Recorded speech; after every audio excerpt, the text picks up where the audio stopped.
আসসালামু আলাইকুম ওয়া রাহমাতুল্লাহি ওয়া বারাকাতুহু। আলহামদুলিল্লাহি নাহমাদুহু ওয়া নাস্তাঈনুহু ওয়া নাস্তাগফিরুহু ওয়া নু'মিনু বিহি ওয়া নাতাওয়াক্কালু আলাইহি ونعوذ بالله من شرور أنفسنا ومن سيئات أعمالنا من يهده الله فلا مضل له ومن يضلله فلا هادي له ونشهد أن لا إله إلا الله وحده لا شريك له ونشهد أن محمدا عبده ورسوله فقد قال الله تعالى في كلامه المجيد والفرقانه الحميد أعوذ بالله من الشيطان الرجيم بسم الله الرحمن الرحيم كل نفس ذائقة الموت قال الله تعالى يا أيها الذين آمنوا ادخلوا في السلم كافة قال الله تعالى إن الله اشترى من المؤمنين أنفسهم وأموالهم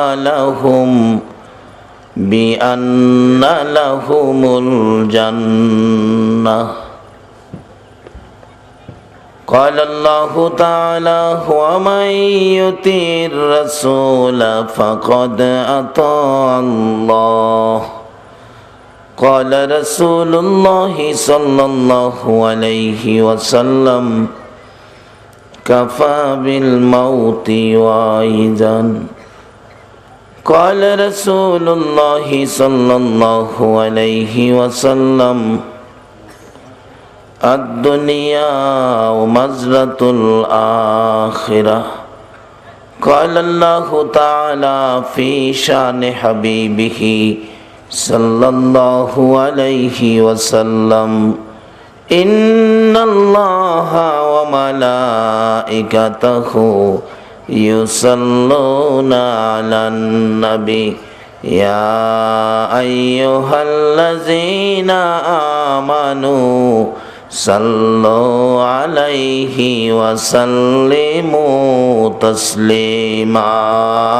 اللهم صل سيدنا مولانا محمد وعلى آل سيدنا مولانا محمد اللهم صل سيدنا مولانا محمد وعلى آل سيدنا مولانا কবে জানি ডাকাশিবে এই বাড়ি ঘর সারিতে আপন পোশাক খুলে খুলে সাদা কাফন পরিতে আল্লাহুম্মা সাল্লি سيدنا مولانا محمد وعلى آل سيدنا مولانا لا إله إلا الله لا إله إلا لا إله إلا لا إله إلا হায়াতের মালিক যে আল্লাহ, মৌতের মালিক সেই আল্লাহ। লা ইলাহা ইল্লা লা ইলাহা ইল্লা লা ইলাহা ইল্লাল্লাহু মুহাম্মাদুর রাসূলুল্লাহ সাল্লাল্লাহু আলাইহি ওয়াসাল্লাম। সম্মানিত, আজকের এই ঐতিহ্যবাহী মাউনী মোল্লাবাড়ি জামে মসজিদ কমিটি কর্তৃক আয়োজিত বাৎসরিক ওয়াজ মাহফিলের মাননীয় সভাপতি, আপনাদের সুপরিচিত সমাজসেবক ব্যক্তিত্ব আলহাজ নুরুল ইসলাম সিরাজি সাহেব, অতি সম্মানী আজকের মাহফিলের প্রধান অতিথি, বিশেষ অতিথিবৃন্দ, গণ্যমান্য ব্যক্তিবর্গ, উপস্থিত আছেন নাইবে নবী দীঘার ওলামায়ে কেরাম, বাবার বয়সের মুরব্বিয়ান আইজাম, দিনদার ইমানদার যুবক ভাইয়েরা, পর্দার আড়ালের মা ও বোনেরা, অতি আদরের কচি কচি সোনামণিরা, স্কুল কলেজ মাদ্রাসার ছাত্র ভাইয়েরা, কৃষক শ্রমিক ব্যবসায়ী ভাইয়েরা, সকলের প্রতি আমার সালাম। আসসালামু আলাইকুম ওয়া রাহমাতুল্লাহি ওয়া বারাকাতুহু।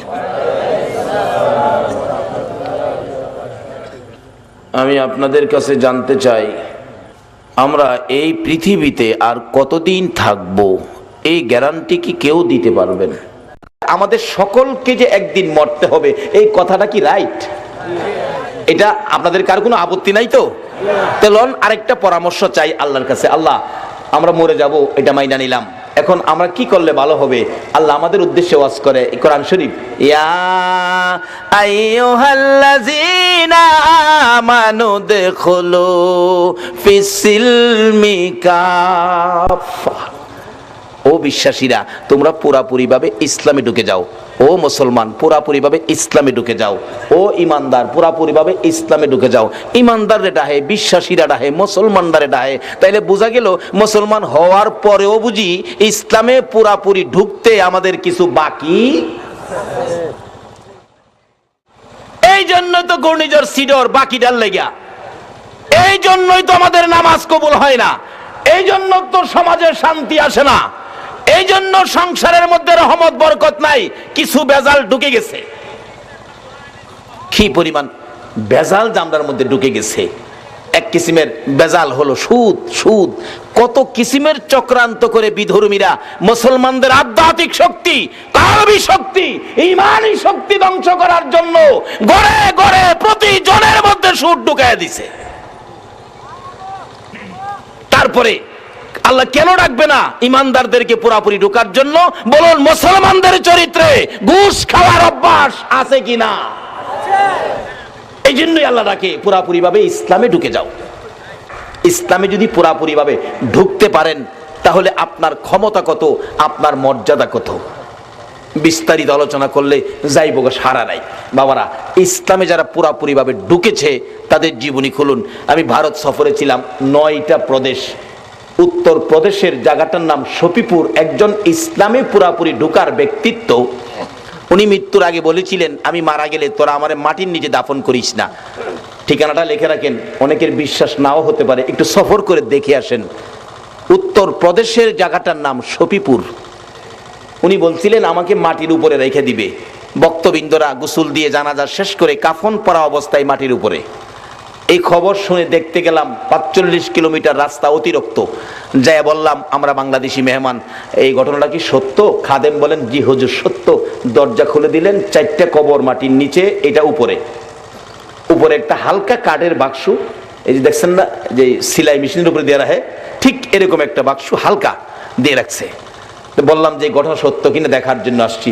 উনি নিজে দরজা খুলে, খাদেম আমার সাথে আরো 7 জন ছিল, আমরা মোট 8 জন গিয়ে দেখলাম এই যে বাক্সটা আলগি দিয়ে দেখাইলো, মাথার মুড়ি বান্ধা, পায়ের মুড়ি বান্ধা, সাদা কাফন পরা এখনো। জিজ্ঞেস করলাম খাদেমকে, লাশটা এইভাবে মাটির উপরে পড়ে আছে আজকে কতদিন হয়েছে? খাদেম বলেন, হুজুর 400 বছর হয়েছে লাশটা মাটির উপরে। এই তো ছিল মুসলমানদের ক্ষমতা। যদি পুরাপুরি ভাবে মুসলমান ইসলামে ঢুকতে পারেন, ইসলামে যদি ঢুকতে পারেন, আরেকটা ঘোষণা দাও আপনাদের জন্য। সেই ঘোষণাটা কি? ইন্নাল্লাহা আশতারা মিনাল মুমিনিনা আনফুসাহুম ওয়া আমওয়ালাহুম বিআন্না লাহুমুল জান্নাহ। যদি ঢুকতে পারেন, আপনার সাথে আল্লাহ একটা মজার ব্যাপার শুরু করছে।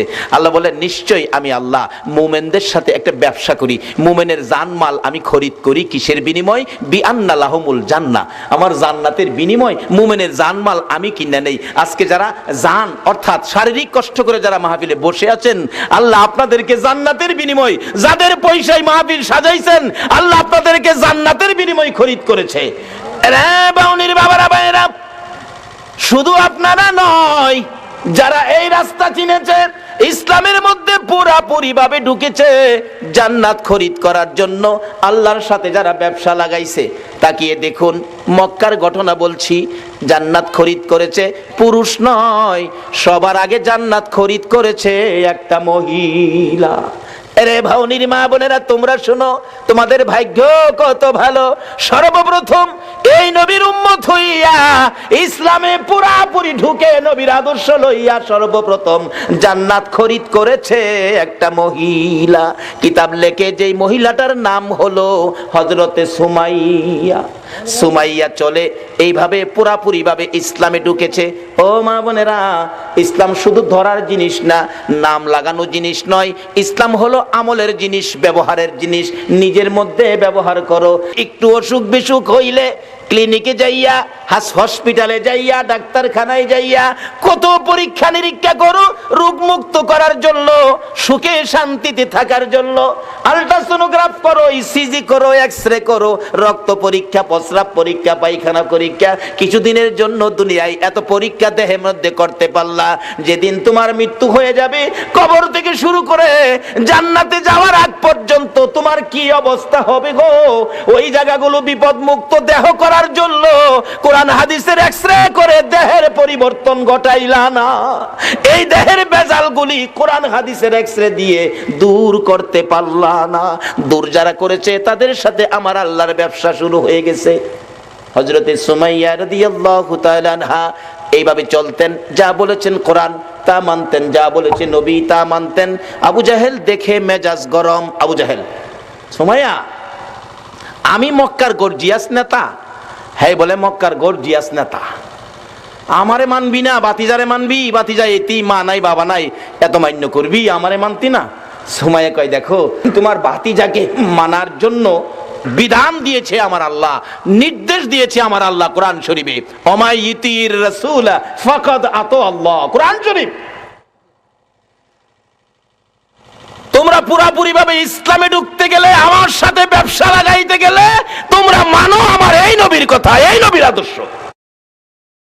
আল্লাহ বলেছে তোমার ভাতিজার কথা মানার জন্য, তোমার কথা নয়। সুমাইয়া মুখে মুখে কথা কইলি, দাঁড়া, নিষ্ঠুর পাষাণ, গর্জিয়াস নেতা, সন্ত্রাসী নেতা, নিরীহ নিরপরাধ দুর্বল গরিব মহিলাকে, সুমাইয়াকে ঘর থেকে শেষরাইয়া চুলে ধরে বাহির করে ফেলছে। মরুভূমির খোলা জায়গায় নিয়ে আবু জাহেল সুমাইয়াকে টাইনা টাইনা কাপড়গুলো খুলতেছে। যেই কাপড় টাইনা খুলতে পারে খুললো, যেই কাপড় টানে খুলে না ছিঁড়ে বিড়ে খুলে ফেলেছে।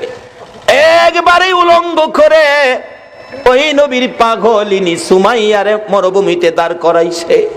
সুমাইয়া চোখ দুইটা বন্ধ করে দুইটা হাত এইভাবে লাগাইয়া চোখের পানি ছেড়ে ছেড়ে কাঁদতেছে, মাবুদ তুমি যার কথা শোনার জন্য বলছো, আজকে তোমার বন্ধুর কথা শোনার অপরাধে গো আমারে লাঞ্ছিত করতেছে, বেইজ্জতি করতেছে। আল্লাহ গো, যাই কিছু হোক, যত বিপদ আসুক, আমি আবু জাহেলের পক্ষে যাব না। আজকে মুসলমান 10 টাকার লোভ সামলাইতে পারে না। বাবারা আসুন মুসলমান হই, একটা মুসলমানের বহু দাম। একজন মুসলমান পৃথিবীতে থাকতে এই পৃথিবীটা ধ্বংস হবে না। আবু জাহেল ডাকে, আরে সুমাইয়া, আমার কথা শুনবি না? এখনো বলতেছস রে সুমাইয়া? দাঁড়াও, তোমাকে আরো লজ্জা দিচ্ছি। ও মক্কার যুবকেরা, মক্কার পুরুষেরা, দেখা যা রে, সুমাইয়া বাতিজার কথা মানে আমার বাতিজার পক্ষে গেল, আমার বাতিজার পক্ষে যাওয়ার কারণে উলঙ্গ করে বেইজ্জতি করতেছি। আই তোরা কেকে দেখবি, আই তোরা কেকে দেখবি। সুমাইয়া ডাকতেছে, মাবুদ গো, আবু জাহেল আমারে উলঙ্গ করে মক্কার মানুষ ডাকতেছে আমারে দেখার জন্য, কিন্তু তুমি আল্লাহকে একবারও ডাক দিল না। মাবুদ, আমি সুমাইয়া তোমারে ডাক দিলাম, তোমারে দাওয়াত দিলাম, তোমার বন্ধুর পাগলিনী সুমাইয়া রে তুমি আল্লাহ দেখা যাও না। আমার আল্লাহ বলেন, সুমাইয়া রে আমি তোর দাওয়াত কবুল করলাম রে, আমি তোরে দেখতে আসব। আবু জাহেল কয়, আল্লাহরে দাওয়াত দাও দেখার জন্য, ভালো করে তোমারে দেখাইতেছি। ঘরের ভিতরে যাইয়া নিষ্ঠুর পাষাণ আবু জাহেল বল্লম নিয়ে বেরিয়ে আসছে। উলঙ্গ অবস্থায় তলপেটের নিচে বল্লম দিয়ে এত জোরে আঘাত করলো, সুমাইয়া চিত হয়ে জমিনে পড়ে জিহ্বাটা বাহির করে দিল। গলা কাটা মুরগির মতো লাফাইয়া লাফাইয়া ডাকে, মাবুদ জীবন দিলাম গো, দেখা গেলা না। একবারে চোখগুলি যেন উল্টাইয়া যাইতেছে। আমার আল্লাহ ডাকে, জিবরাইল রে, আমার বন্ধুর পাগলিনী সুমাইয়া আমার দাওয়াত করছে রে, আমি দেখতে যাব রে। জিবরাইল, আমি কেমনে রে খালি হাতে যাব? আমার জান্নাতুল ফেরদাউসটা উঠাইয়া দে, আমার জান্নাতুল ফেরদাউস সুমাইয়ারে দান করে দিলাম। এই ব্যবসার রাস্তাটা তো আমার নবী কোরআনের মাধ্যমে এই রাস্তাগুলো আমাদেরকে দেখাইয়া দিয়ে গেছে। বাবারা ভাইয়েরা, আসুন এই রোজগারগুলি আমরা করি, আর এই নবীর কথা মানলেই এই রাস্তাগুলি আমরা পাবো। বলুন, এই নবীর কথাগুলো, এই রাস্তা পাওয়ার জন্য এই নবীর কথাগুলো মানা আমাদের দরকার আছে কিনা? কেন মানবেন না? আমার নবীর জীবনী খুলুন, এই কথাগুলো লইয়া নবী কত কষ্ট করেছে। উহুদের জমিনে যেদিন আমার নবীকে মারতে মারতে 2টা দান মুবারক শহীদ, রক্ত মুবারক, জামা কাপড় লাল লাল হয়ে গেছে। নবী কান্দে, সাহাবীরা রে আমার 2টা দাঁত ভেঙে গেছে রে। সাহাবীরা কেউ তো পাশে নাই, এলোমেলো অবস্থায় যুদ্ধের ময়দান। এমনি সময় পিছন থেকে এসে শত্রুরা নবীর চারদিক ঘেরাও করে ফেলেছে। নবী বলেন, যেদিকে তাকাই শুধু শত্রু, বন্ধু কাউরে দেখি না। ডান দিকে তাকাইলে বাম দিক থেকে মারে, বাম দিকে তাকাইলে ডান দিক থেকে মারে। এইভাবে মারতে মারতে মাথার লোহার টুপি টুকরা টুকরা করে জমিনে ফেলে দিল। লম্বা লম্বা 2টা লোহার টুপির অংশ মাথার 2 পাশে এত গভীরে ঢুকে গেল। আমি নবী টানি খোলার জন্য লোহার অংশ খুলে না রে, মন কয় কলিজা খুইলা যাবে। আমার নবী ব্যথায় ব্যথিত হইয়া মাথা চক্কর খাইয়া উহুদের জমিনে পড়ে গেলে, তারপরেও নবীজিকে মারতে ছিল দুনিয়া থেকে বিদায় করে দেওয়ার জন্য। এমনি সময় হযরতে জিবরাইল এইভাবে 2টা হাত বাড়াইয়া আমার আপনার নবীকে কুলে উঠাইছে, তাদের সামনে থেকে টান দিয়ে সরাইয়া নিয়ে আসছে।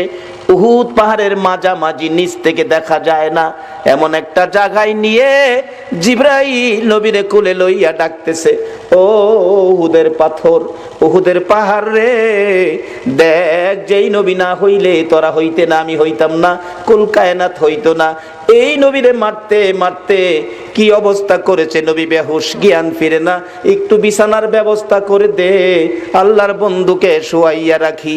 জিবরাইল বলেন, এই বলে ডাক দেওয়ার সঙ্গে সঙ্গে দেখি লম্বা একটা পাথর ফাইটা তুলার মতো নরম বিছানা হইয়া যায়। জিবরাইল এই বিছানার মধ্যে আমার আপনার নবীকে শুয়াইয়া মাথার পাশে বসে আছে। নবীজির জ্ঞান ফিরে না। অনেকক্ষণ পর নবীজি দুইটা চোখ খুলছে, ডান দিকে মাথা ফিরাইছে, বাম দিকে ফিরাইছে। জিবরাইল ডাকে, হুজুর আমি জিবরাইল আপনার মাথার পাশে। আমার নবী কান্দে, জিবরাইল আমার সাহাবীরা কই রে, আমার অবস্থা রে, আমার সাহাবীরা কই, আমার মন মানে না।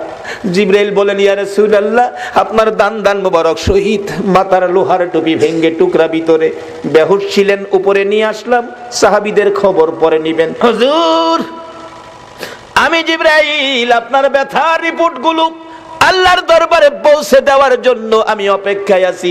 হুজুর বলুন দাঁত ভাঙ্গা ব্যথাগুলো কেমন লাগে, আমি আল্লাহর কাছে পৌঁছাবো। হুজুর বলুন মাথা ভাঙ্গা ব্যথা কেমন লাগে, আমি আল্লাহর কাছে পৌঁছাবো। আমার নবী কান্দে, জিবরাইল দাঁত ভাঙ্গা ব্যথা কেমন জিগাইলি, মাথা ভাঙ্গা ব্যথা কেমন জিগাইলি, আমার গুনাহগার উম্মতের ব্যথা কেমন রে জিগাইলি না। জিবরাইল শুনো, দাঁত ভাঙ্গা ব্যথা মাথা ভাঙ্গা ব্যথার চাইতে রে আমার গুনাহগার উম্মতের ব্যথা বেশি। যেই নবী এত ব্যথায় ব্যতীত হওয়ার পরেও নিজের ব্যথা গোপন করে উম্মতের ব্যথা প্রকাশ করে, বলুন এই নবীর কথাগুলো মানা আমাদের দরকার আছে কিনা? মানলে জান্নাতি, না মানলে দুজকি। মানলে আবু বকর, না মানলে আবু জাহেল। সুজা আওয়াজ। মানলে আবু বকর, না মানলে আবু জাহেল। আপনারা কি আবু বকর হবেন না আবু জাহেল হবেন? আবু বকর হইতে পারলে লাভ হবে না লস হবে? কিন্তু আবু বকর হইতে পারলে নবীর কথা মাইন্না হবেন না না মাইন্না? হায় হায়, নবীজির কথা আবু বকর কিভাবে যে মানতেন, অক্ষরে অক্ষরে মানতেন। আপনারা জানেন, এটা পুরাণ কাহিনী। নবীজি হিজরত করবেন 6 মাস আগে বলছে, 6 মাস পরে ডাক দিয়া দেহে আবু বকর রেডি। আবু বকর তুমি ঘুমাও নাই? হুজুর 6 মাস আগে যে বলছিলেন তার থেকে 6 মাস পর্যন্ত একটা রাত্রেও আমি বিছানায় পিঠ লাগাই না। কিভাবে মানছে? আর আমরা সুদ ছাড়তে পারলাম না, ঘুষ ছাড়তে পারলাম না, মিথ্যা কথা ছাড়তে পারলাম না, মা বাবার সাথে বেঈমানি পারলাম না ছাড়তে, পারলাম না ক্ষেতের লাইল কাটা বন্ধ করতে, পারলাম না চুরি করা বন্ধ করতে, পারলাম না মানুষের সাথে ভালো ব্যবহার দেখাইতে। আল্লাহ বলছে নবীর কথা মানতেন। নবীর কথা মানলে আবু বকর, আপনারা কি সেই নবীর কথা মানতে রাজি আছেন? নবীজির পক্ষ থেকে 2টা চিঠি আপনাদের কাছে আমি রাখতে চাই, 2টা চিঠি নবীর পক্ষ থেকে। আচ্ছা বলুন, নবীর চিঠির দাম আসেনি? বাবা যুবক রে, আজকাল তো দিনে সমাজে দেখছি বন্ধুর সিডি আইলে বন্ধুর সিডি ফাইলে হ্যাঁ রাত্রে দিনে 4 বার করে পড়ে বন্ধুর সিডি, আর বান্ধবী ফাটাইলে তো হ্যাঁ দরজা বন্ধ করে পড়ে। কিন্তু নবী যে এত কষ্ট করে কতগুলো চিঠি আমাদেরকে দিয়ে গেলেন, একদিন তো নবীর সিডিটা কইলা বললেন না। 2টা চিঠি আপনাদের সামনে রাখলাম। একটা হলো কাফাবিল মাউতি ওয়াইজান, উম্মতেরা রে সবচেয়ে একটা ওয়াজ তোমাদের জন্য যথেষ্ট হবে, তোমার মৌতের কথাটা তুমি স্মরণ রাখো। যা কিছু জুড়াইছো, সয় সম্পদ, টাকা পয়সা, কোটি কোটি টাকার মালিক, বাগান ভর্তি, বিল্ডিং ভর্তি, মার্কেট বানাইছো, বহুত কিছু রে উম্মত, কিন্তু তুমি যে মরে যাইবা এই খবর কি তোমার আছে? মইরা দেখো তোমার কিছু নাই, তোমার কিচ্ছু নাই। আচ্ছা বলুন, কোটি কোটি টাকার সম্পদ, মরার পরে আপনার কি আছে? বাস্তবে দেখেন, বিদেশি কম্বল গায়ে দিয়ে জাজিম বক্স খাড়ে ঘুমাইছেন, আধা ঘন্টা পরে মৃত্যু হয়ে গেছে, ছেলে মেয়েরা খবর পাইছে বাবার মৃত্যু। বলুন বিদেশি কম্বলটা আপনার গায়ে রাখবে? যে জাজিম বক্স খাড়ে ঘুমাইছেন, বলুন রাত্র যতটাই বাজে এই বিছনাটার মধ্যে আপনারে রাখবে কিনা? ফলরে নামাইব। সকাল হইবার আগে বারিন্দায় নিব, 10টা বাজবার আগে গোসলখানায় নিব, গোসল করাইয়া সাদা কাপড় পরাইয়া মসজিদের কোণার চারিপায়া খাটে শুয়াইয়া উঠানের মধ্যে রাখবো। বলুন সাদা কাফন পরে এই খাটের মধ্যে শুয়ার পরে এই জগতে আপনার আর কি আছে? বাবারে, নবী বলছে একটা ওয়াজ যথেষ্ট, মৃত্যুর কথাটা স্মরণ রাখো। কি রোজগার করে কি জমাইছো, একদিন মইরা দেখো না তোমার কি আছে, মইরা দেখো। ফুলাফান অনেক সময় কইলা, হুজুর মইরা আবার দেহুম কেমনে? মইরা কেমনে দেখবেন? আসলে একটা ঘটনা, এটা কোরআন হাদিস না, বাস্তব থেকে বলছি, আপনাদের কষ্ট হইতাছে? বাস্তব একটা ঘটনা। এক বেচারা কোটি কোটি টাকার মালিক, বড় লোক, অনেক কিছু, হ্যাঁ, বাড়ির সামনে বসে বসে খালি গর্ব করে, আমার মতো এই এলাকায় কার কি আছে, আমার মতো কার কি আছে, আমার যা আছে গ্রামে কার কি আছে। এটা ভাই ছিল মৌলবী, মৌলবী ছোট ভাই ফিসাদা গিয়া কই, ভাই সাহেব খালি কোন কার কি আছে আপনার মতো? আমি হিসাব করে দেখছি আপনার কিচ্ছু নাই। বড় ভাই কয়, তোরে মৌলবী বানাইলাম না, একটা ব্যাক কল বানাইলাম। আরে আমি যে আসন্ডাত বসি বিকালে, এই আসন্ডাত কয়েক গ্রাম জুড়ে আছে, আমার পুকুরে যে মাছ আছে, এই মাছের পয়সা সারা গ্রামের আছে, বাড়িঘর তো রাজকীয় পরিবেশ। কি কস তুই? মৌলবীকে আমার ব্যাককল কইলেন? আচ্ছা, সুযোগ পাইলে বুঝামু, আমি ব্যাককল না, আপনি ব্যাককল। গত 14 বৈশাখে একটা ঘটনা গেছিল, জমিতে ধান বাইরি ছিল, ভিতরে চাউল নাই। এটা কি বাউনি আইসিন? সারা বাংলাদেশে ছিল এরকম, কোন কোন জমিতে ধান বাইরেছে ঠিক, ভিতরে চাউল নাই। কিন্তু এই বেচার তো অনেক জমি জমা। মৌলবীকে, ভাই সাহেব আপনার অনেক জমি, ধান বলে বাইরেছে, ভিতরে চাউল নাই, একটু দেহুন দরকার না? হ হুনতাছি তো। গিয়া দেখে ঠিক হই, ধান আছে চাইল নাই। ভাই সাহেব এই জমির তো কোনো দাম নাই, জমি আছে ভিতরে কিচ্ছু নাই, তো এটাতে কি করবেন? হ্যাঁ ঠিকই কইছো। অহন মৌলবীকে কিছুটা সাইজে আইছে। ভাই সাহেব আমি ব্যাককল একটা কথা কইলে শুনবেন কি? শুনলে কমু কও। আপনি ক্ষেতের আইলো শুয়ে যাইবেন, আমি সাদা একটা চাদর দা আপনারে গুইরা কাছে বইয়া কান্দুম, আমার বড় বাইরে সাপে কেটে মাইরা লিছে, কিন্তু আমি না কোয়া পর্যন্ত আপনি উঠতারতেন না। কি হইব কহিটা পরে বুঝছেন। যা তুই কইছস ছোট ভাই মৌলবী, দেখি কি হয়। চাদর দা ঘুরছে, সাদা চাদর দিয়া কান্তাছে মৌলবী কাছে বইয়া। মৌলবী কান্তাছে কাছে বইয়া, মৌলবী কি মিছা কথা কইব? আমার বাইরে সাপে কেটে লাইছি গো, বাইরে বাইরে লাইছে। লোকজন দৌড়াদৌড়ি করে, হায় হায় হায়, লোকটা কোটি কোটি টাকার মালিক ছিল, আজকা খেতে রাইলো ফিরে লইছে। আরেকজনে খালি খেতে রাইলো না, ও আজকা তো কবরও যাইবো একবারে খালি হাত, কিচ্ছু নি তার তো না। যেই এই খালি কথাটাই কয়, কবরে যাইবো খালি হাত। আচ্ছা এই ভদ্রলোক সব শুনতাছেনি? বাবারে, মরার আগে মইরা দেখো এই দেশে কি তোমার আছে। হগলে একটা কথাই কয়, কবরে যাইবো খালি হাত। ছেলেরা ঢাকায় থাকে, বড় বড় অফিসার, গাড়ি লিয়া বাড়িতে বাবার মৃত্যুর খবর যায় কান্নাকাটি। চাচা আপনি কইছিলেন আমার বাবারে সাপে কাটছে? বাবারে আমি তো সাথেই ছিলাম। কে চাচা কে বাবা? সাপে কি হেডার চিনে? যারে সুযোগ পায় হেরেই মারে। আমি ধরতারলাম না, মাইরা লাইতাম সাপেরে। চাচা দেহি বাবার মুখের কাপড়টা সরান একটু দেহি। মৌলবী মনে মনে কয়, দেখলে তো দরদ ফিরে মুগা। বাবা হুনো দেখবা যে, আবার নিয়ে আবেগের ঠেলা নেই, বাবার শরীরে হাত দাও। শোনো সাপের কাটা রুগী, যে হাত দিব তার শরীরে বিষ ঢুকবো। চাচা তাই নাকি? তাইলে ছেলে বাবার শরীরে হাত দিতে রাজি না। আচ্ছা বলুন বাবা এই সবগুলি হুনতাছেনি? তখন কিছুটা বুঝে আইছে মৌলবী যে কইছি না আমার কিচ্ছু নাই, হেডাই যেমন নাই। বাবারে এত ওয়াজ লাগে না, বৈরব থেকে মৌলবী আনুন লাগতো না, একটা ভাই একটা ফুতারে মৌলবী বানাইলেন, এটা তো করতেন না। তাইলে ঘরে ঘরে হেদায়েত ঢুকবে, ওয়াজের দরকার পড়বে না।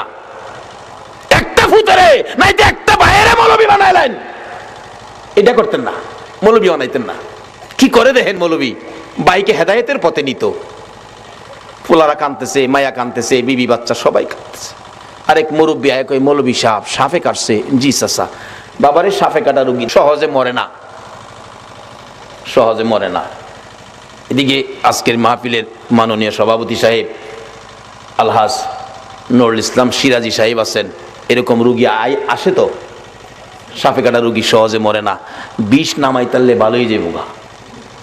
এই মৌলবী কয় বিষ থাকলে নে নামাই তো, সিস্টেম তো করছি, বাইরে হেদায়েতের পথ দেখাইতাম। কত চাচা আমি নিজেই যাই কবিরাজের কাছে, কবিরাজ সাপ মরছে না। বাই খালি আমার কি নাই, আমার মতো কার কি আছে, বাইরে বুঝাইতাম, বাইরে যে কিচ্ছু নাই। নবী এই অজডই এই সিরিডেই তো আমরা দিয়া গেছে, কাফা বিল মাউতি ওয়াইজান, একটা ওয়াজ যথেষ্ট। মৃত্যুর কথাটা স্মরণ রাখো, মৃত্যুটাকে কাছে রাখো। কবিরাজ সাহেব 2-3 ফু দিয়া কইবেন এই বিষ এমনি নামান যাইতো না, একটা সিস্টেম করবেন। ও মৌলবি ফরাই আনছে, মৌলবি বলে ব্যাককল। মৌলবিও কয় ভাই কইছে কি করবো বড় ভাই, দেখি সিস্টেমে ফালাই আনি বাইরে বুঝাইতারি। 2-3 ফু দিয়া কইবেন এই বিষ নামান যাইতো না, একটা সিস্টেম করবেন আপনি। কবিরাজ সাহেব কি সিস্টেম? এইভাবে এইভাবে এইভাবে এইভাবে করবেন। মৌলবি ফরাই আনছে, কবিরাজ 2-3 ফু দিয়া কয় হাই হাই কত সাপ দেখছি, এই সাপ আর দেখছি না, এটা নামানের বিষ না। পোলারা ধরছে, বাবা আমার বাবারে বালা করেন, কোটি কোটি টাকার সম্পদ, কি করব আমরা সম্পদ দিয়ে, ভালো করেন। কবিরাজ কইতেছে বাবারে সম্পদ দিয়ে কি মৃত মানুষ ভালো করা যায়? তবে একটা সিস্টেম, ওই যে মৌলবি ফরাই আনছে। কি? বড় ছেলেকে কই, বড় ছেলে তো চাচা আমি, তুমি একটু তোমার বাবার পায়ের কাছে খাড়াও, আমি মাথার থেকে বিষ যাইরা আস্তে আস্তে পায়ে দানিয়া বাইর করমু, এই বিষ তোমার শরীরে গিয়ে উঠবো, তুমি মইরা যাইবা, তোমার বাবা ভালো হয়ে যাব। বড় ছেলে কো চাচা যাইরেন না, যাইরেন না, আমি অফিসের হেড অফিসার, দায়িত্ব বেশি, বাবার মৃত্যুর খবরে তাড়াতাড়ি আইছি, বিকালে যাওন গা লাগবো, বাবার মাটি দিলে মাটি দেলাইন। বড় ফুলা কি কইতাছে, বাবা হুনতাছে নিও, খালি হুনদে না, হুনে না, কান্দে। বড় ছেলে তোমার পড়ার খরচ চালানোর জন্য ফজরের নামাজ না পড়ে জমিতে কাজ করতে গেছি, হাইটা গেছি, রিকশায় উঠছি না, একটা জিনিস খাইতে মন চাইছে খাইছি না, তোমার পড়ার খরচ বাড়ানোর জন্য, খরচ রাখার জন্য, আজকে তুমি বুঝি কও আমি রাজি না। মেজো ছেলে মাপসাই, ছোটরা কয় বায়াত যেখানে নাই আমি হ্যাঁ নেছি নাই আমি। মেয়ে কানতেছে কি করমু কি করমু, বাবার বয়স হয়েছে, বাবা জাগা জাগা, বাড়ি অন্যি কানতেছে, কানতে কানতে ভাঙ্গা হইরা যা। কবিরাজ সাহেব আমি থাইকা কি করবো, আমি মইরা যাবো, সাপ জাগা আমি থাইকা কি করবো। কবিরাজ কো যাইবেন না আপনি? কহ তাইলে আপনি ভাওয়ার কাছে কারণ আপনি যাইবেন যখন বিষটা লইয়া যান, স্বামী বালক আপনি যান গা। রাহেন কবিরাজ যাইরেন না, দেখেন ওনার হায়াত নাই, সাপে কাটছে, হায়াত থাকলে মৌলবীরে থুইয়া ইলারে কাটে গেল লিগা, কাজী ওনার হায়াত নাই, গেছে গা মাটি দিলান, আমি জীবত লইয়া কয়দিন চলি। আচ্ছা এই ভদ্রলোক শুনছি নিও, অথচ এই বিবি ভাইয়া আমরা সোনার বাংলার কত যুবক গর্ভধারিণী মারে গর্তে বাইর করছো, মাথার গাম পাতায় ফালাইয়া রোজগার করে যে বাবা খাওয়াইছিল, এই বাবারে গর্তে বাইর করছো এই বিবি ভাইয়া। বিবি এখন রাজি না। কত যুবক বিবি পাইয়া মা বাবারে কষ্ট, চাকরি পাইয়া বেতন পাইয়া আলাদা খায়, নতুন ঘর বানছে, জাজিম কিনছে, বক্স খাট বানাইয়া বিদেশি কম্বল গায়ে দিয়ে ঘুমায়, প্রচন্ড শীত, মা বাবা ভাঙ্গা ঘরে রে, শীতে মা বাবার ঘুম হয় না, মা জানালাটা খুইলা ডাকে আব্দুর রহমান, এত আরামের কম্বল গায়ে দিয়া ঘুমাইলি, মার খবর নিলি না, তোরা যেদিন আমার কুলে ছিলে রে, তোকে নিয়ে যখন আমি মা ঘুমের ঘরে ঘুমাইতাম, ডান দিকে যদি প্রস্রাব করে দিতি আমি তোরে বাম দিকে নিয়ে শোয়াইতাম, বাম দিকে যদি প্রস্রাব করে দিতি রে বাবা, আমি মা নিজে বিজা জায়গায় শুইয়া রে তোরে আমি শুকনা জায়গায় রাখতাম, আজকে কম্বল গায়ে দিয়ে ঘুমাও, মার খবর নিলা না। বলুন এই চরিত্রের মানুষ আমরা বাংলাদেশে আছে কিনা? এই মা বাবারে যারা কষ্ট দিবেন, যতই আমল আপনি করুন না কেন, মা বাবার চোখে পানি বেরিয়ে আসলে সকল আমল বরবাদ হইয়া যাইব। কত আমল করবেন, কত নেকি কামাইবেন? মুফতি মুহাদ্দিস মুফাসসির মক্কা মদিনার ইমাম যদি হও, মারে যদি সুতা পরিমাণ কষ্ট দাও, সব শেষ। এই বিবি ভাইয়া কত মারে কত বাবারে কষ্ট দিছে। ওই দিন পত্রিকায় দেখি ছেলে বাবারে কাইতে লাইছে, খুন করে লাইছে। ডেমরার ঘটনা, এই এক সপ্তাহ আগের ঘটনা মনে হয়। আজকে যদি ইসলামে পুরাপুরি ঢুকতে পারতাম, নবীর আদর্শে ঢুকতে পারতাম, এই কাজগুলি মুসলমানদের দ্বারা হতো না। আচ্ছা কেউ তো রাজি না, বিবিও রাজি না। আচ্ছা কেউ যে রাজি না, এই ভদ্রলোক সব শুনতাছেনি, তখন তার বুঝে আইছে মৌলবী যে কইছে আমার কিচ্ছু নাই, এটাই দেখা যায় ঠিক। কবিরাজ জিগায়, মৌলবী সাহেব আরো কেউ আসেনি, ছেলে মেয়ে বিবি বাচ্চা, কেউ তো রাজি হলো না, জীবন দিত এই লোকটারে বাঁচাইতো, কেউ আছে? মৌলবী চোখের পানি ছেড়ে দিছেন, ও কবিরাজ সাহেব আর একজন মানুষ আছে রে, ইনি হলেন আমাদের গর্ভধারিণী মা। মা আছে আর কেউ নাই, মারে নিয়ে আসেন। আসতে পারবে না, বুড়া মানুষ বিছানায় পড়ে গেছে। দুইজন নিজস্ব লোক নিয়ে যান, দৌড়ে গেলেন, যাইয়া দেখে মা রুমের মধ্যে কানতে কানতে মা বালিশ ভিজাইছে।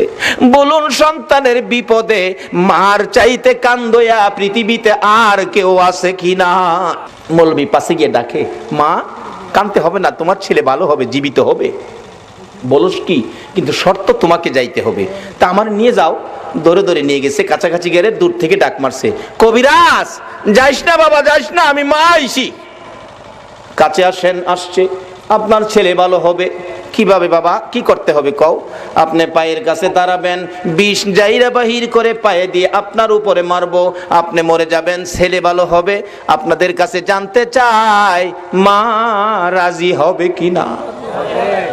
আরে মা বাবার কথা মতো যে জন চলে না, বলুন মা বাবার কথা মতো যে জন চলে না, আল্লাহ নবীজির দয়া তারা পাবি না। হাইরে আল্লাহ নবীজির। আমার ক্যাসেটের মধ্যে এগুলি আছে না? এই নিজে লেখি, নিজেই মাঝে মাঝে গাই। যাই হোক, বলতেছিলাম একজন রাজি। বলুন এই লোকটাকে, সবাই বলুন লোকটাকে মা। বাবা আমি রাজি, তবে শর্ত আমি দাঁড়াইতে পারি না বাবা কবিরাজ, আমি বসলে হইবনি? হ্যাঁ বসতে হবে। আমি বসে গেলাম, দে সারা বিষ আমি মায়ের কলিজাই ধে। আচ্ছা এই ভদ্রলোক শুনছিনি কে আপন? কবিরাজ বলেন, মা কেউ রাজি হলো না, আপনি কেন রাজি হলেন? এবার জবাব দেন, মা কবিরাজ রে, আমার বড় ছেলে রে বাবা, এই ছেলে পেটে লইয়া 10 মাস 10 দিন কত কষ্ট করেছি আমি জানি, আর জানে আমার আল্লাহ। যেদিন আমার এই ছেলে দুনিয়ায় আসবে রে, প্রথম দিনের ব্যথা লজ্জাই কারো কাছে কই নাই, দ্বিতীয় দিনের ব্যথা জিহ্বা কামড়াইয়া সহ্য করেছি, তৃতীয় দিনের ব্যথা জ্ঞান হারা হয়ে গেছি। আমার শাশুড়ি মা দৌড়াদৌড়ি করে লোকজন জড়ো করেছে, আমার বৌমার কি হলো? মুরব্বী মহিলারা বলছে, চিন্তা করেন না, অন্য কিছু না, আপনার বৌমার সন্তানাদি হবে, আপনার নাতিনাত করা হবে। মাথায় পানি দে রে, আমার বৌমার জ্ঞান ফিরে আসো। জ্ঞান ফিরে আসলে কান্দে মুরব্বী মহিলারা, গো সন্তানের ব্যথা এত আগে জানি না, আমার আর সহ্য হয় না, আমার একটা দাও দাও গো মহিলারা, আমি নিজের গলা নিজে কাইটা মৃত্যুবরণ করি, প্রসব ব্যথা সহ্য করতে পারি না। রে কবিরাজ, আমি দেখেছি মুরব্বী মহিলারা দাও জাতীয় জিনিসগুলো ঘরের বাইরে ফালাইয়া দিয়া দরজা বন্ধ করে দিয়েছে। আবার আবদার করেছিলাম 2 টাকার বিষ কিনা দাও, বিষ খায়া জীবন দেই, ব্যথা সহ্য হয় না। মহিলারা আমার মাথায় হাত বুলাইয়া সান্ত্বনা দিয়ে বলতো, মা গো পাগলামি করিস না, সন্তানের মা হইতে এই কষ্ট আমরাও করছি রে মা, এই কষ্ট ছাড়া সন্তানের মা হওয়া যায় না। এই মারে যারা কষ্ট দিছো, নামাজ রোজা হজ যাকাত মুফতি মুহাদ্দিস মুফাসসির মক্কা মদিনার ইমাম হইয়াও আল্লাহর জান্নাতে যাওয়া হবে না। মরতে যখন হবে, আসুন বাবারা নবীর কথা মাইনা আদর্শের মধ্যে ঢুকি, এই রোগগুলি পরিষ্কার করি। ডাকতেছে মা, মা গো আল্লাহরে ডাকো, আল্লাহ আল্লাহ করো, দেখো আল্লাহ 2টা 2 জায়গায় করে দেয়। ওই মহিলা ডাকতেছে, কবিরাজ রে ব্যথা অসহ্য, চিৎকার মারতাম আল্লাহ গো কইয়া। আমার আল্লাহ বলেন, ফেরেশতারা রে আমার পক্ষ থেকে বাজেটগুলো দিয়ে দিলাম রে, যেই মহিলা প্রসব ব্যথার যন্ত্রণায় আমার আল্লাহ কইয়া ডাক দিবে, এক একটা ডাকের বিনিময় এক একটা কবুল হজের সওয়াব আমি আল্লাহ দান করে দিলাম। এই কষ্টের বিনিময়ে আমার আল্লাহ যদি এই দিতে পারে, বলুন সন্তানের কিছু দেওয়া দরকার আছে কিনা? বাবারা বলতেছিলাম, এবার কেউ রাজি হলো না সন্তানের জন্য জীবন দিয়ে, সন্তান বাঁচাবে মাত্র একজন রাজি। বলুন এই লোকটাকে? এবার মৌলবি ডাহে, ভাই ওঠেন। ভাই তো ওঠে না, কান্দে, শুধু মুখের কাপড়টা সরাইছে। বড় পোলা কয় কি রে? চাচা কইল, আব্বা মারা গেছে, ওহন বাপের মুখটা দেখাম কেমনে? ওহন বাবাও কেউর দিকে চায় না, খালি মার দিকে চায়। মা গো মা, এই জগতে আপন থাকলে তুমি আছো। মা দৌড়াইয়া যাইয়া সন্তানের বুকে জড়াইছে, বাবা গো তুমি জীবিত, আমি মায়ের কলিজা ঠান্ডা করেছো, বলুন এই জগতে কিছু আপন পাইলে কাকে পাওয়া গেছে? এটা আমার নবী তো বানাইছে। নবী বলেছে উম্মতেরা রে, তোর মায়ের পায়ের নিচে তোমার জান্নাত। এবার মৌলবী কয় ভাই সাহেব এবার কোন এই জগতে আপনার কি আছে? ভাই কান্দে আর কয় মৌলবী রে এইভাবে আমারে পথ দেখাবি আমি আগে জানি না। বাবারে একটা ভাই মৌলবী বানান, একটা ছেলে মৌলবী বানান, মরতে হবে, মরার আগে মইরা দেখেন এই জগতে আপনার কি আছে। সব পর কিছু আপন থাকলে মা, মা আপন থাকার কারণ নবী আপনত্ব করে গেলেন, মার পায়ের নিচে জান্নাতের সম্পর্ক করে দিলেন। সকলে বলুন আমিন।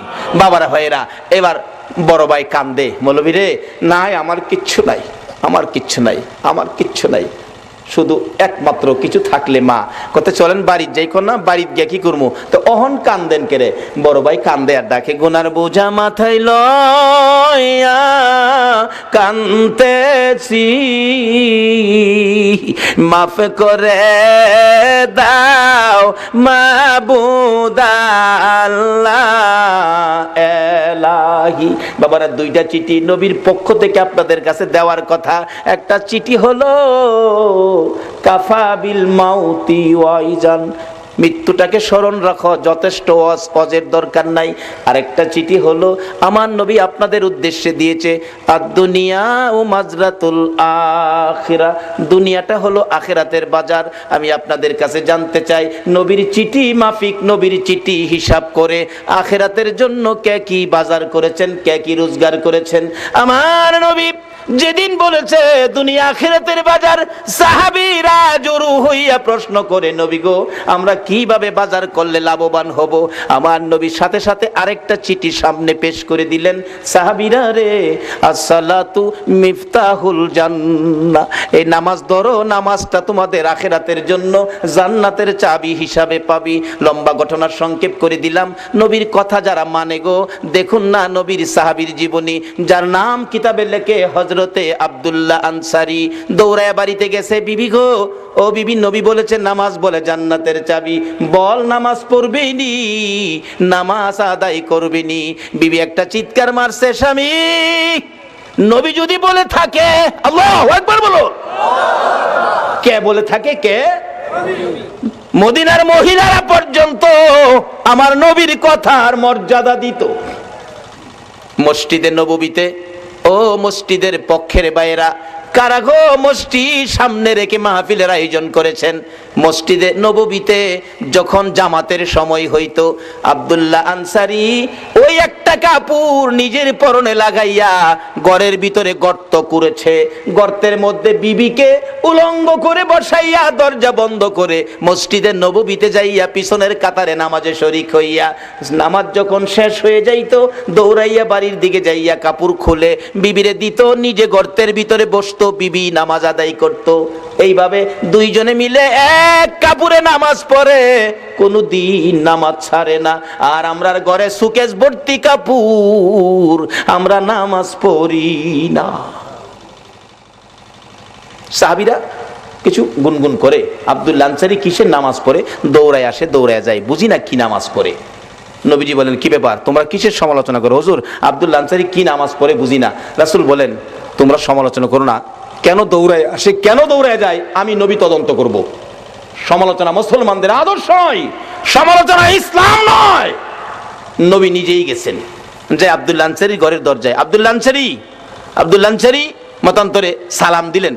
আসলে কোন মুসলমানের ঘরে ঢুকতে আগে সালাম দিবেন, একবার দুইবার তিনবার, সালামের জবাব নাই চলে আসবেন, মনে করবেন ঘরে কেউ নাই, চলে আসবেন। অহনের দিনের মুসলমানদের আচরণ হলো ডাক দিলে মালিক ভাই বাড়িতে আছেন, মালিক ভাই, কেউ যদি জবাব না দেয় লগের টারে কই ভাই যখন বাড়িত না লো বাবির ওই দেখতে যাই,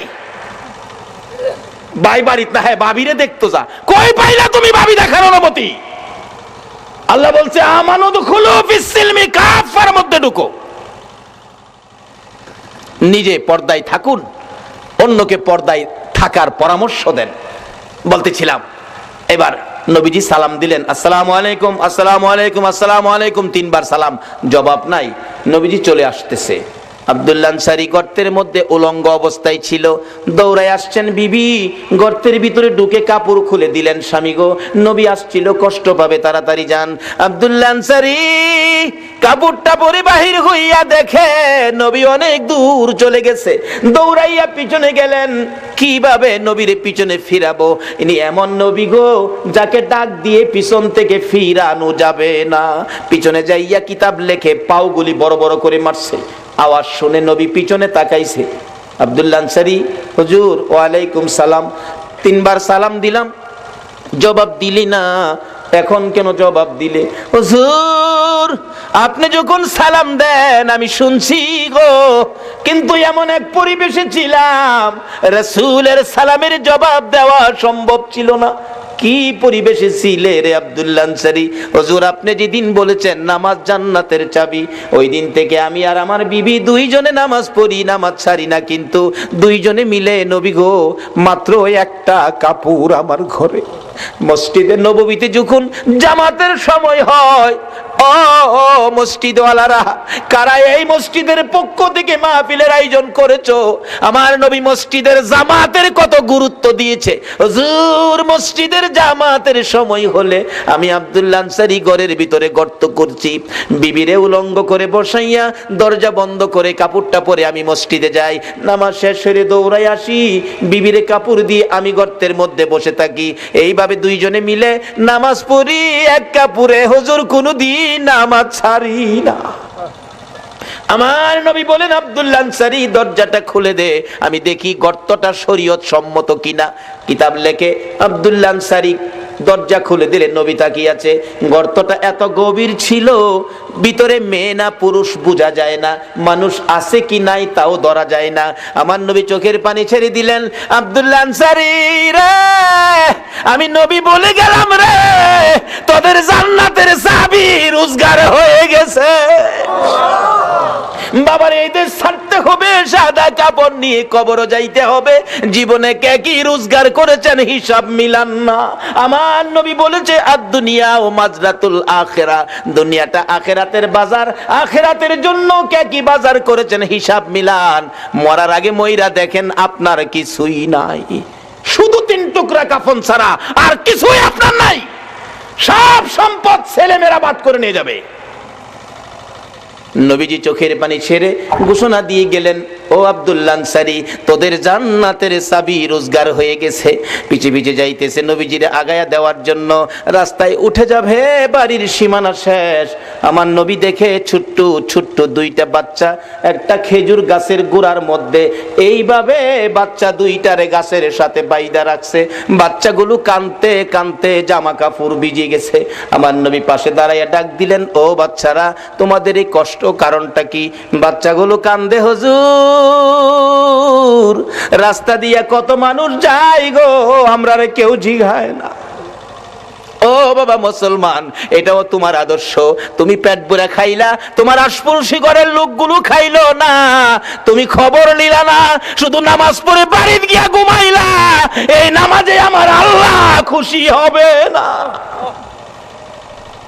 আমার নবীর আদর্শে ফিরে যান। ও বাবারা, ভাইরা, শেষ পর্যায়ে এসে গেছি। নবী ডাকে, ও বাবারা তোমাদের কি দুঃখ?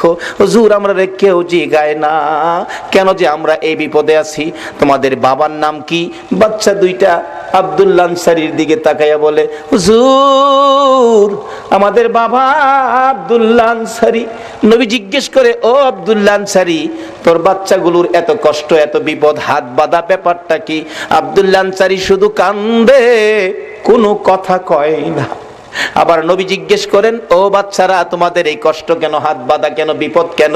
বাচ্চাগুলো কান্দে আর বলে, হুজুর আমার বাবা আব্দুল্লাহ আনসারী এত গরিব মানুষ, আজকে 6-7 দিন পার হয়ে গেছে গো নবী, আমাদের চুলায় আগুন জ্বলে না, না খাইয়া থাকতে থাকতে আমরা 2টা বাচ্চা পেটের খিদা সহ্য করতে পারি না গো নবী। 7 দিন যার চুলায় আগুন জ্বলে না, তারা আমার নবীর কথা মানে, এক ওয়াক্ত নামাজ ছাড়ে না। যেই নবীর সুপারিশ ব্যতীত কেউ জান্নাতে যাইতে পারবেন না, বলুন এই নবীর আদর্শে যাওয়া আমাদের দরকার আছে কিনা? আমার নবী নিজেও চোখের পানি ছেড়ে দিলেন।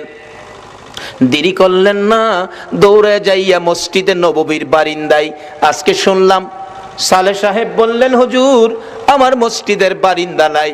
ও বাউনির ভাইয়েরা ভাবারা, মসজিদের বারিন্দায় আমার নবী, বারিন্দাকে নবী নিজেও ব্যবহার করতেন দেশের কাজে, শান্তির জন্য, মানুষের মুক্তির জন্য, হেদায়েতের জন্য। মসজিদের বারিন্দা আমার নবী ব্যবহার করতেন। মসজিদে নববীর বারিন্দায় যাইয়া আমার নবী দুইটা চোখের পানি জর্জর করে ছেড়ে দিলেন। সাহাবীরা জড়ো হয়ে গেছে, কান্দে রে আমার নবী কান্দে। আল্লাহু আকবার বলো। নবীর কান্না দেখে কেউ সহ্য করতে পারে না। ওমর তরবারি নিয়ে হাজির হয়ে গেছে। ইয়া রাসূলুল্লাহ, আমি ওমর বেঁচে আছি, বলুন কার দেওয়া ব্যথায় আপনার চোখের পানি আসছে, আমি ওমর তরবারি দিয়ে তাকে দ্বিখণ্ডিত করে দিব। আমার নবী বলেন, ওমর রে, আজকের চোখের পানি তরবারি দিয়া মুছতে পারবি না। মসজিদে নববীর বারিন্দায় দাঁড়াইয়া আমার নবী ডাকে। আবু বকর হাজির হয়ে গেলেন। ইয়া রাসূলুল্লাহ, আমি আবু বকর, যে আবু বকর তিনবার করে সর্পের দংশনে আপনি নবীর ভালোবাসায় জীবন দিতে রাজি, প্রয়োজন হলে আমি আবু বকর জীবন দিব। আমার নবী বলেন, আবু বকর রে, জীবন দিয়ে চোখের পানি বন্ধ করতে পারবি না। এইভাবে একের পর একজন আসতেছে, নবী কারো পক্ষে খুশি হয় না। একটু পরে দেখা যায় দূর থেকে আসতেছে হযরতে উসমান গনি রাদিয়াল্লাহু তাআলা। ও দনিরা, কে হবে গো উসমান গনি? হাসতেছে, চোখের পানিগুলো ছেড়ে ছেড়ে নবীজি কান্দে। উসমান গনি ডাকতেছে, হুজুর আমি উসমান গনি আসলাম। নবী গো, বলুন কিসের বিনিময় চোখের পানি মুছা যাবে? আমার নবী এইভাবে দুইটা হাত বাড়াইয়া ডাক দিলেন, উসমান গনি রে আয়, আমি নবী তোর দিকে তাকাইয়া রইছি। মসজিদে নববীর বারিন্দায় আমার নবী উসমান গনির দিকে তাকিয়ে আছে। আমি জানি না আজকে বাউনির জমিনে আমার নবী মদিনার থেকে এই মসজিদের বারিন্দার জন্য কার দিকে নবী তাকাইয়া রইছে। এ উসমান গনি আয়, আমি নবী তোমার দিকে তাকিয়ে আছি। নবীজির সামনে দাঁড়াইলে উসমান গনি ডাকতেছে, ইয়া রাসূলুল্লাহ, বলুন কিসের বিনিময় আপনার চোখের পানিগুলো মুছতে পারি? আমার নবী কান্দে, উসমান রে, পারবি নি ইহুদির বাড়ির খেজুর গাছটা আমারে কিনা দিতে? আমি নবীর চোখের পানি বন্ধ হয়ে যাবে। যায়া দেখ আমার আব্দুল্লাহ আনসারীর দুইটা বাচ্চারে কি কষ্ট দিয়ে রাখছে। 7 দিন চুলায় আগুন নাই রে, এই খেজুর গাছের খেজুর টুকায়া বলে খাইছিল। গাছটার মালিক ইহুদি, দুইটা বাচ্চারে গাছের সাথে বাইধা রাখছে। একটা দৌড় মারছে উসমান গনি রাদিয়াল্লাহু তাআলা। কারা গো এই মসজিদের পক্ষে আছো? এটাই হবে আমার আল্লাহর পক্ষ, এটাই হবে আমার নবীর পক্ষ। যারা মসজিদের পক্ষ থাকবে আমার নবী তাদের পক্ষে থাকবে, যারা মসজিদের বারিন্দার পক্ষে গো আমার নবী তাদেরকে না লইয়া ফুলসিরাতের ফুল নবী পার হবে না। উসমান গনি ডাকিয়া, রাসূলুল্লাহ কথা দিলাম খেজুর গাছ না নিয়ে আমি আসবো না। ডাকতেছে, ইহুদি বাড়িতে আছো? জি। খেজুর গাছটা বিক্রি করে দাও। ইহুদি কয়, বাড়ির খেজুর গাছ বিক্রি করবো? কান্দে উসমান গনি, রে ইহুদি নিষেধ দিস না, আমার রাসূল কান্দে রে এই গাছটার জন্য। আজকে যা চাইবি তা পাইবি, বিক্রি করতে হবে। ইহুদি কয়, সুযোগ যখন পাইছি একটা গাছের বিনিময় মনের মতো লওয়া লমু। ও উসমান গনি, তোমার 100 খেজুর গাছের একটা বাগান, 100 খেজুর গাছ সহ বাগানটা যদি আমারে দিয়ে দাও, আমি একটা গাছ তোমারে দিব। উসমান গনি একটা চিৎকার মারছে, ইহুদি মাত্র 100 খেজুরের গাছ চাইছস রে?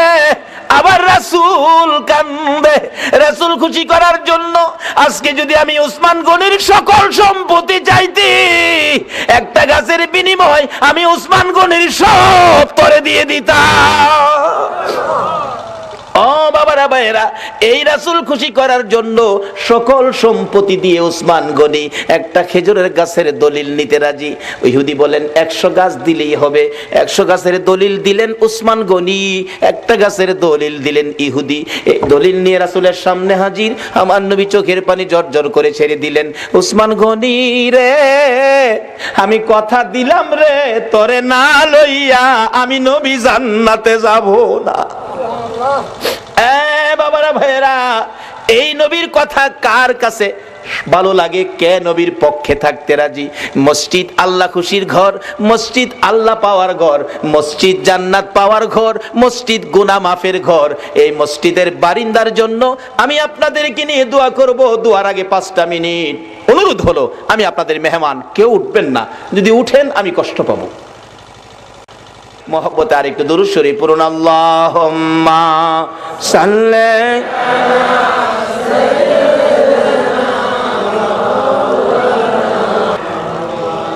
ওয়ালা আলি সাইয়্যিদিনা মা'আদ আল্লাহুম্মা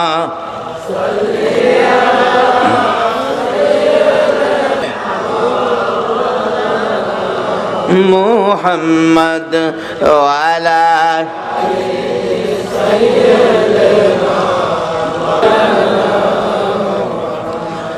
নবীর মায়া ছেড়ে মানুষ কোথায় আছো বুঝি না, তোমার মায়ায় কান্দে নবী, তোমার মায়ায় কান্দে নবী, শুয়ে সোনার মদিনা। আল্লাহুম্মা সাল্লি সাইয়্যিদিনা মাওলানা মুহাম্মদ ওয়া আলা আলি সাইয়্যিদিনা। বলগল উলা বিকামালিহি কশফত দুজা বিজামালিহি সুনত জামিউ খিসালিহি সাল্লু আলাইহি ওয়া আলিহি। আসুন দোয়া করি। আস্তাগফিরুল্লাহ রাব্বি মিন কুল্লি যামবিন ওয়া আতুবু ইলাইহি লা হাওলা ওয়ালা কুওয়াতা ইল্লা বিল্লাহিল আলিয়্যিল আযীম। আসুন দোয়া করি, দোয়ায় শরীক হন সকলে। আল্লাহুম্মা আমিন, আল্লাহুম্মা আমিন। ربنا ظلمنا أنفسنا وإن لم تغفر لنا وترحمنا لنكونن من الخاسرين رب ارحمهما كما ربياني صغيرا رب العالمين। জানি না কিভাবে ডাকলে খুশি হইবা, জানি না কিভাবে ডাকলে জীবনের গুনাহ ক্ষমা দিবা। মাবুদ রে, বেবুদ শিশুর মতো দুটো করে হাত বাড়াইলাম, জান্নাতের বাগানে বসে মসজিদের পক্ষ থেকে আয়োজিত মাহফিলে জান্নাতি মেহমান লইয়া আমি গুনাহগার হাত বাড়াইলাম। মাবুদ, মায়ার নজরে তাকাইয়া দেখো কত নাইবে নবী আলেম ওলামারা হাত বাড়াইছে। মাবুদ রে, সাদা দাড়িওয়ালা মুরব্বী বাবারা হাত বাড়াইছে, খালিদ বিন ওলীদের মতো যুবকেরা হাত বাড়াইছে, পর্দার আড়ালের মা বোনেরা হাত বাড়াইছে। এই মাহফিলের সঙ্গে তুমি এই হাতগুলি কেমনে খালি ফিরাইবা গো আল্লাহ?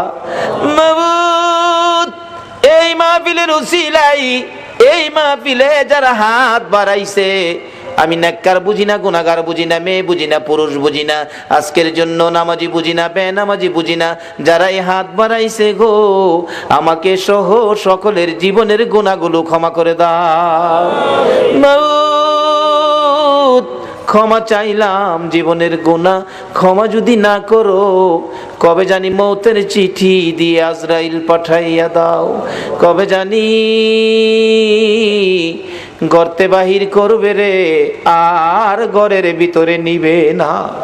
উঠানের কিনারে পর্দা টানাইয়া জীবনের শেষ গোসল করাবে রে। আদুরের সন্তানেরা ঘরের বারিন্দায় দাঁড়ায়া দাঁড়ায়া কাঁদবে আর ডাকবে, বাবা গো, পর্দার ভিতরে কিসের গোসল করো গো বাবা? মা টাইনা টাইনা বুকে জড়াবে, আইরে আমার এতিম, আজকাল থেকে তোমরা এতিম হয়ে গেছো। মউত, এতিমের ঘটনা বলতে গেলে কলিজা মানে না রে আল্লাহ। আমার বড় ভাই 5টা বাচ্চা এতিম করে কবরে। বাড়িতে গেলে আমার ছেলেরা দৌড়াই আসে, আব্বু আইছে। আমার ছোট্ট একটা ভাতিজা দৌড়াই আইসা দাঁড়াইয়া, তাকে কিছু কয় না। জিজ্ঞেস করি, বাবা কি চাও, কি লাগবে, কি দরকার বলো। চোখের পানি ছেড়ে কান্দে। কেন কান্দো বলো না? আমারে ডাইকা ডাইকা কয়, চাচা গো আপনি তো 1 দিন 2 দিন পর পর বাড়িতে আসেন। চাচা আমরা আব্বা কই গো, চাচা আমরা আব্বা কি আর জীবনে বাড়িতে আসবে না?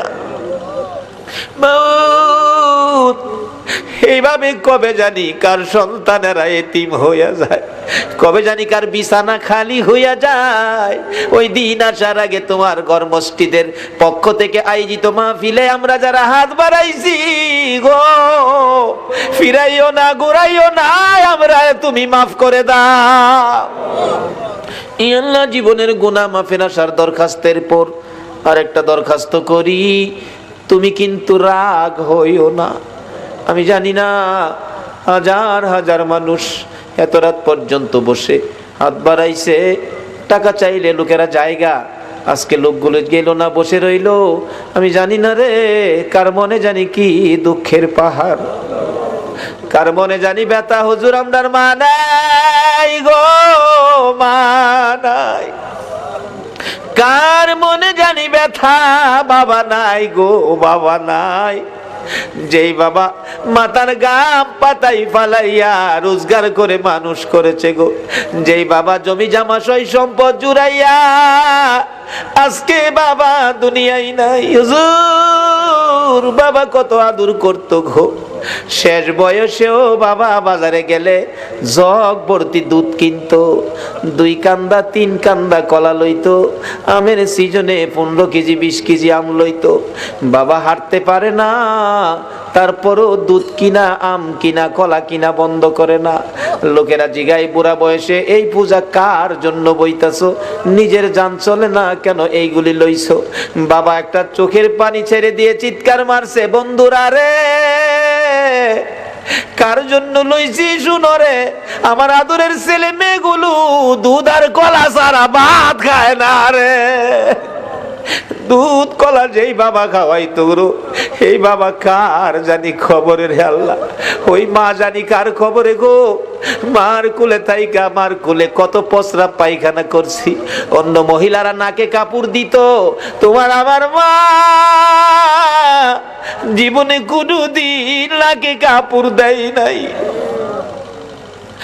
মা সন্তানেরা যদি কোথাও যাইতো, রাত্র 12টা 1টাও যদি বাজছে, সারা গ্রামের ঘরের দরজা বন্ধ হয়েছে, মা দরদি দরজাটা খুইলা বিনাইয়া বিনাইয়া কাঁদছে।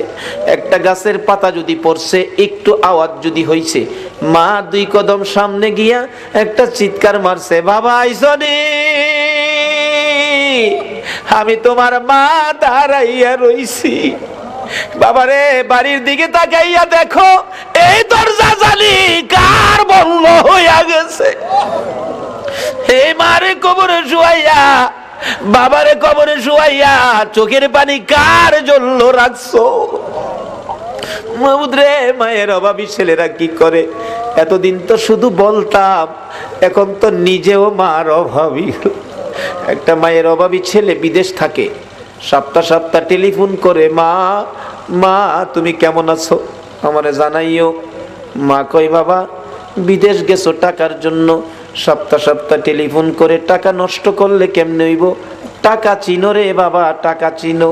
ছেলেটা টেলিফোন করে বলতেছে, মা মা গো আমারে বাধা দিও না গো মা, আমি টাকা চিনি না, আমি চিনি আমার দরদি মা।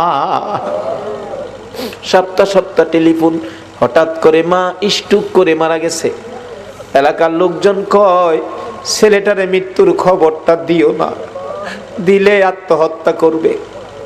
1 দিন 1 রাত, 2 দিন 2 রাত, 3 দিন 3 রাত যেদিন পার হয়ে যায়, ওই বিদেশের মাটির থেকে ছেলে স্বপ্নে দেখে মা ডাকতেছে, রে মন্নান টেলিফোন কার কাছে করবি রে? মা কইয়া কারে ডাকবি রে বাবা? আমি তোর মা কবরে চলে গেছি, আর আমারে পাইবি না। আইলি না, আমারে মা কইয়া ডাকলি না, মার দেখার জীবনে হবে না। ঘুম থেকে উঠে মা মা কইয়া কাঁদতেছে। বন্ধুরা বলেন, কি হলো তোমার? আমি স্বপ্নে দেখেছি মা নাই, দেশে থাক, দেশে আর চাকরি করব না, দেশে চলে যাব। সকালবেলা টেলিফোন করছে বড় ভাই, টেলিফোন ধরে, মন্নান সপ্তাহ হইলে টেলিফোন করবি, আজকে কেন টেলিফোন করলি? ভাই আমি স্বপ্নে দেখেছি আমার মা নাই গো। ভাই আগে সত্য করে কও, আমার মায়ের খবর কি? খবর যদি না কও আমি কালকেই বাড়িতে চলে আসব। মায়ের কাছে দাও, মায়ের সাথে কথা বলবো।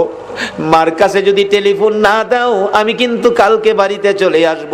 বড় ভাই টেলিফোন ফালাইয়া একটা দূর মায়েরা মায়ের খবরের পাশে, মা মা গো তোমার পাগল খবর পাইছে গো, কালকে বলে বাড়িতে আইব। বড় ভাই সকালবেলা মাইক্রো ভাড়া করেছে, বুড়া বাবা পিছে পিছে ডাকতেছে, আমারে সঙ্গী করি লইয়া যা রে, মায়ের পাগল রে কে থামাইব। বুড়া বাবা সহ এয়ারপোর্টের গেটে বসে আছে। একটু পরে দেখা যায় মায়ের পাগল লইয়া বিমান আইসা পড়ছে। বুড়া বাবা গেটে দাঁড়ায়া দাঁড়ায়া কান্দে, মামুদ আমার মন্নানরে আমি কি দিয়া বুঝাইব। মালামাল সহ গেট পার হইয়া দৌড়ে বড় ভাইয়ের গলাই ধরছে, ভাই ভাই আমার মা আইছে গাড়িতে, মা আছে ভাই। ভাই শুধু কান্দে, ভাই গো আমি স্বপ্নে দেখেছি আমার মা মারা গেছে, তুমি কান্দো, ব্যাপার কি কও না গো ভাই। ভাই কিছু কয় না, শুধু কান্দে আর কান্দে। দৌড়ে বাবার পায়ে পড়ে গেছে, বাবা বাবা আমি স্বপ্নে দেখেছি মা নাই, তাড়াতাড়ি চলে আসছি, ব্যাপার কি, খবর কি কও না।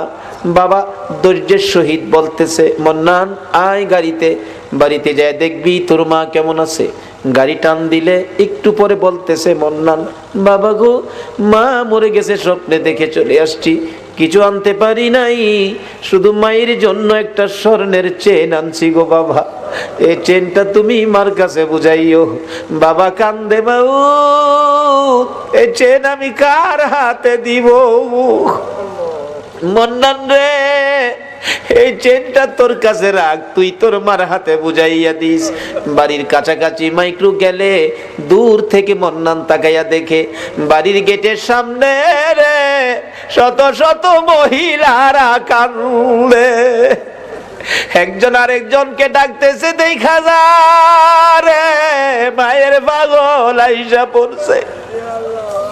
মোল্লাল বারবার জিজ্ঞেস করে, বড় ভাই এত মহিলা কান্দে, ব্যাপার কি, কি হয়েছে নতুন করে? কিন্তু বড় ভাই গো এত মহিলা কান্দে আমার মারে তো দেখা যায় না। বড় ভাই আর কথা কয় না, গাড়িটা থামলে দরজাটা খুলছে। মন্নান তাকায়া তাকায়া দেখে মা কই, মারে দেখা যায় না। অন্য মহিলারা গাড়ি ঘেরাও করে ডাকে, মন্নান আইছো, মা কইয়া কারে ডাকবি রে? মন্নান গাড়ির থেকে নাইমা দরজাটা খুলে গেটে দাঁড়াই একটা চিৎকার মেরে ডাক মারছে, মা মা মা তোমার পাগল আইছে গো মা। কে দিবে ডাকের জবাব? দৌড়াইয়া বাড়ির ভিতরে ঢুকছে। যেই রুমে মা থাকতো রুমের দরজায় ডাকতেছে, মা তুমি কি অসুস্থ, কেন দরজা খুলো না? ধাক্কা দিয়ে দরজাটা খুইলা দেখে রে মায়ের বিছানা চিরতরে খালি। মার বিছানা খালি বালাইয়া কে জানি হাত বাড়াইয়া কান্দে রে আল্লাহ। বাবার বিছানা খালি, কে জানি হাত বাড়াইয়া কান্দে। এই চোখের পানি দেখলে তোমার মায়া লাগেনি, তোমার দয়া লাগেনি? আর দেরি করো না, এই মুহূর্তে ওই সকল মা বাবার কবরগুলো জান্নাতের বাগান বানাইয়া দাও। আল্লাহ গো মা বাবা যার দুনিয়াতে আছে হায়াত বাড়িয়ে দাও। মা বাবা কেমন জিনিস বুঝার তৌফিক ছেলে মেয়েদেরকে দান করে দাও। আল্লাহ দাদা দাদি নানা নানি শ্বশুর শাশুড়ি আলিয়া ওলাদ বংশধর ময় মুরব্বী পাড়া প্রতিবেশী খানদানবাসী মহব্বতী, খাস করে বাউনির জমিনের নিচে, এলাকার জমিনের নিচে, তামাম পৃথিবীর জমিনের নিচে যত মুমিন মুমিনাত ঘুমিয়ে আছে সকলের কবর জান্নাতের বাগান বানায়া দাও। আল্লাহ কাজ করি এই মসজিদের পক্ষ থেকে এই মাহফিলের আয়োজন যারা করেছে, মাহফিলে যারা সাহায্য সহযোগিতা করেছে, দূর দূরান্ত থেকে যারা মাহফিলে আসছে সকলের বংশধর্মই মুরব্বী যারা কবরে মাফ করে দাও। মাবুদ, আমাদের মধ্যে যারা অভাবী অভাব দূর করে দাও, আমাদের মধ্যে যারা বিমার শেফা করে দাও, যারা ঋণগ্রস্ত আছে ঋণ থেকে উদ্ধার করে দাও, যারা বিপদে আছে বিপদ থেকে মুক্ত করে দাও, যারা নামাজি নামাজ কবুল করে নাও, যারা নামাজ পড়ে না নামাজের বুঝ দান করে দাও, যারা ব্যবসা করে ব্যবসায় বরকত দাও, যারা চাকরি করে পদোন্নতি দান করে দাও, যারা গৃহস্থী করে জমির ফসলে বরকত দাও, যারা বিদেশ থাকে অনেক বিদেশি ভাইদের বাবা দুয়ার দরখাস্ত করছে গো আল্লাহ, বিদেশি সকল ভাইদেরকে তুমি হেফাজতে রাখো গো আল্লাহ। যারা বিদেশ যাবে মনের আশা পুরা করে দাও গো আল্লাহ। পরীক্ষার্থীরা দোয়া চাইছেন, আল্লাহ গো মা বাবার মনে বড় আশা গো, ছেলেটা পাস করে বাড়িতে ফিরে আসবে। আল্লাহ গো সকল পরীক্ষার্থীদের মা বাবার কলিজা ঠান্ডা করে দিও গো আল্লাহ। আল্লাহ সকল পরীক্ষার্থীদেরকে কামিয়াবি দান করে দিও গো আল্লাহ। যাদেরকে ছেলে মেয়ে দিয়েছো ছেলে মেয়েদেরকে নেক হায়াত দাও, অকালে মৃত্যু দিও না, মা বাবার কলিজায় আগুন জ্বালাইও না, ছেলে মেয়েদের মুখে এতিমের দাগ লাগাইও না, ছেলে মেয়েদের মা বাবার হায়াত বাড়াইয়া দাও। মাবুদ, জনাব বাদল ভাই খুশি হলাম, কত টাকা দান করলো, 1 কেজি লবণও চাইলো না, তোমার নবীর ভালোবাসা চাইলো। মাবুদ গো বাদল ভাইয়ের মনের সকল আশা তুমি পুরা করে দাও। এইভাবে আরো যারা দান করেছে, যেই নিয়তে দান করেছে সকলের মনের আশা পুরা করে দাও গো আল্লাহ। মাবুদ গো এই পর্যন্ত যারা কষ্ট করে তোমার নবীর আলোচনা শুনেছে, কোরআনের আলোচনা শুনেছে, সকলকে তুমি দয়ার নবী মায়ার নবীর স্বপ্নের দিদার দেখাইয়া দাও। মাবুদ রে মাহফিল শেষে যারা যেখানে যাবে গো সহি সালামতে পৌঁছাইয়া দাও। যতগুলো দরখাস্ত করলাম মাহফিলের উসিলাই, দুরুদের উসিলাই, জিকিরের উসিলাই, সবগুলো তুমি কবুল আর মঞ্জুর করো গো আল্লাহ। আল্লাহ গো এই মসজিদ বারিন্দার জন্য টাকা কালেকশন করা হয়েছে, আল্লাহ আরো যা দরকার তুমি কাকে পছন্দ করেছো জানি না, যাকে পছন্দ করেছো তার দ্বারা মসজিদের বারিন্দার কাজ আগামী বছর আইবার আগে তুমি শেষ করে দিও গো আল্লাহ। যাদের দ্বারা মসজিদের কাজ হবে শেষ হবে সকলকে তুমি তোমার ঘরখানায় কাবা তোয়াফ করাইও গো আল্লাহ। তোমার বন্ধুর রওজা জিয়ারতের তৌফিক দিও গো আল্লাহ। রব্বানা তাকাব্বাল মিন্না ইন্নাকা আনতাস সামিউল আলিম ওয়া তুব আলাইনা ইয়া মাওলানা ইন্নাকা আনতাত তাওয়াবুর রহিম। ওয়া সাল্লাল্লাহু তাআলা আলা খায়রি খালকিহি মুহাম্মাদিন ওয়া আলা আলিহি ওয়া আসহাবিহি আজমাইন বিহাক্কি লা ইলাহা ইল্লাল্লাহু মুহাম্মাদুর রাসূল।